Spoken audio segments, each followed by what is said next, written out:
folks, Jimmy here, aka Palette of the Dead. Welcome back to the channel and welcome to a new Warhammer Fest 2022 update video. So as per usual with all these videos, if you like them, hit the like button, subscribe to the channel if you haven't already, and of course drop a comment down below. Love hearing back from you guys, and it goes a massive way to help the channel too. Now, today has been day 3 of Warhammer Fest 2022 and we have a bunch of new reveals as well for it. So, some really good stuff to go through, and today was all mostly about the boxed games and skirmish games and the smaller games that are within Age of Sigmar and good old 40k, with a little bit of Middle Earth thrown in there, so really good stuff. Without further ado though, let's jump into it.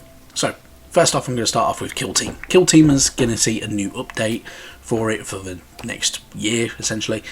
So this is good old Kill Team Morok. So a new box to get going with on Kill Team if you wish to.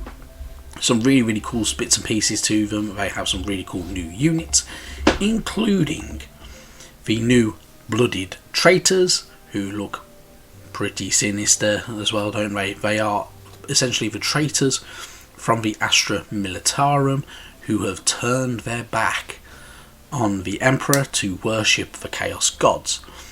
These include having a couple of mutated guys, having, you know, happily carrying skulls attached to their packs and everything like that. A lot more metalwork in their armour, including chainmail, and some very vicious looking weaponry as well that they might be carrying around.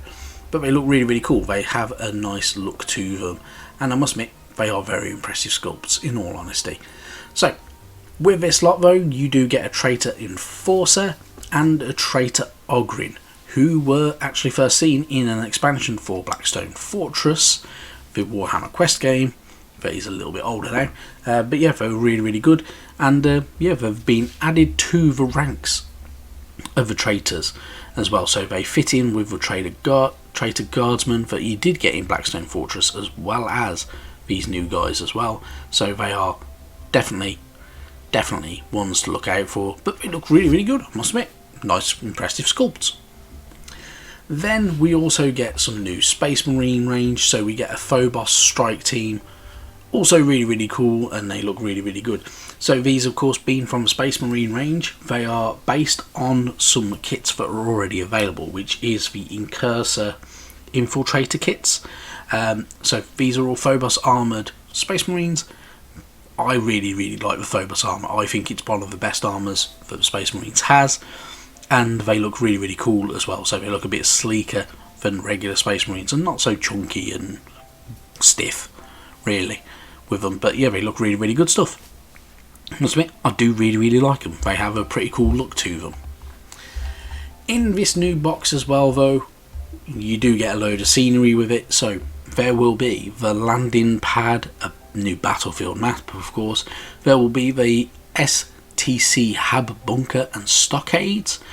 There will also be a antenna and auspex shrine as well, which are all from the Battle Zone Frontieris range, and a few extra little bits and pieces as well. So yeah, a lot of kit in this box, so you're going to get scenery as well as a bunch of minis out of it. Really good stuff. I really like the look of this box. Kill Team's been one of them ones, I must admit, I've been always a little bit tempted to get into and just never got around to it. And I don't know, maybe I could go for this, but they look really good. I must admit, I'm quite impressed. So really good stuff, and hopefully this will be a nice bargain when it comes out for somebody as well. After that though, they did reveal some new Middle Earth minis. So, not many minis, and we don't see super huge amounts of new Middle Earth stuff revealed very often from GW, but they have today revealed some. So there are some really good ones. So first off, we're going to start off with these new Bjornings, who are new characters who look really nice. They fit directly in with the Hobbit and Bjorn, the good old shape changer, well, the changer, who can change into a bear, and really good stuff. I do really like them, and they look pretty cool. You can proxy these as D&D minis if you needed to, if you needed NPCs for a D&D game, or even just, you know, woodsman or anything like that in any other games. But they look really, really good. They look pretty damn cool. And then we also get Grimbjorn as well, who is another changer. So he is another fairly giant of a man that changes into a bear. Looks really, really cool. I must admit, nice looking kit, and definitely one to look out for. And yeah, something I must admit I could easily pick this up and have a bit of fun with it. And I don't do much in the way of Lord of the Rings minis anymore, which is, you know, a bit of a shame. But I really, really do like them. But they are pretty damn cool, and yeah, they look really, really nice and good. Then moving on, we had some more stuff for Warcry. So, Warcry is one of the other skirmish games based in the Ages of Sigmar, and this is all set in the realm of chaos. So, one thing that Warhammer Fest has been very, very heavy on over the past few days is chaos factions, and today is just no different really. So chaos is getting a lot of love. So Warcry, if you're unaware, is all based in the realm of chaos. It is all these little chaos factions that don't necessarily serve one particular god, or they don't know they serve one particular god. They just generally serve chaos in its grand scheme of things. Some of them are very, very heavily influenced by certain gods, though, as you would be able to tell from looking at them.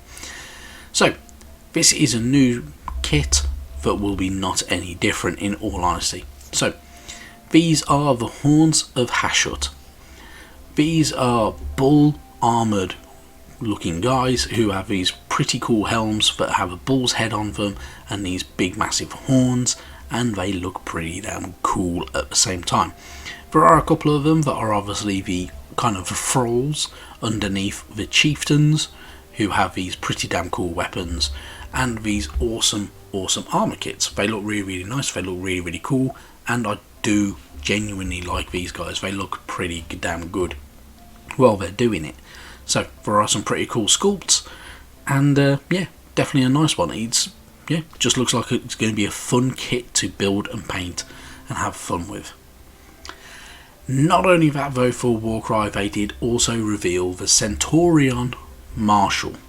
So this four-legged, four-armed centaur is pretty damn cool.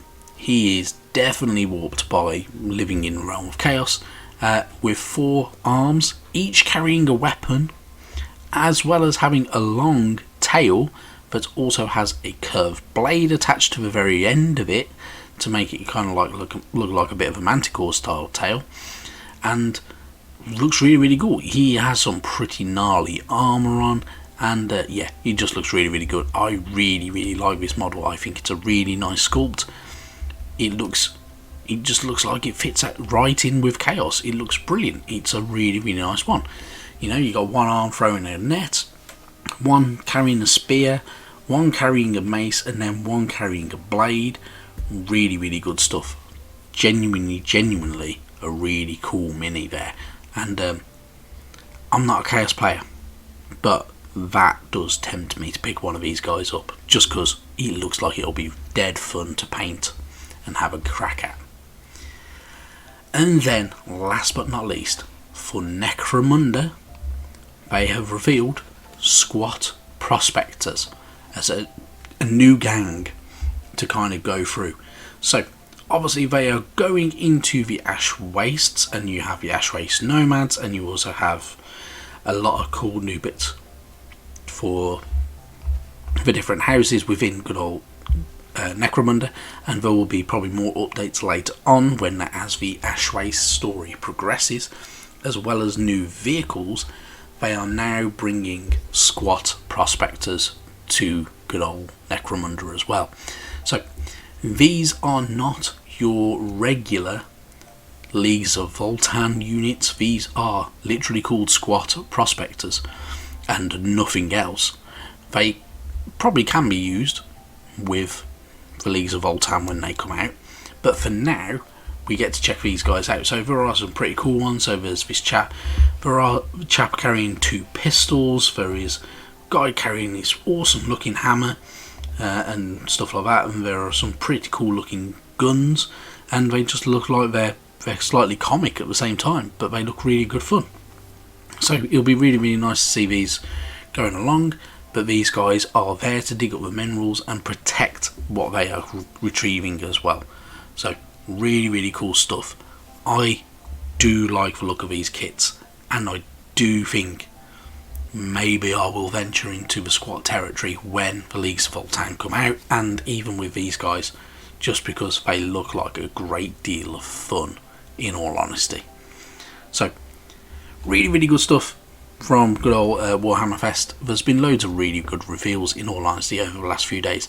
Some really quite good, impressive stuff that I can't wait to see a bit more of. So should be really, really good fun. But other than that though, tomorrow is day 4. It is all based on good old Horus Heresy, so there will be a very, very Horus Heresy heavy day. I will try and do an update on it, although I'm not very well versed on Horus Heresy, and we'll see where we go from it. But otherwise, thank you very much for watching, and I'll see you hopefully tomorrow. Bye bye now.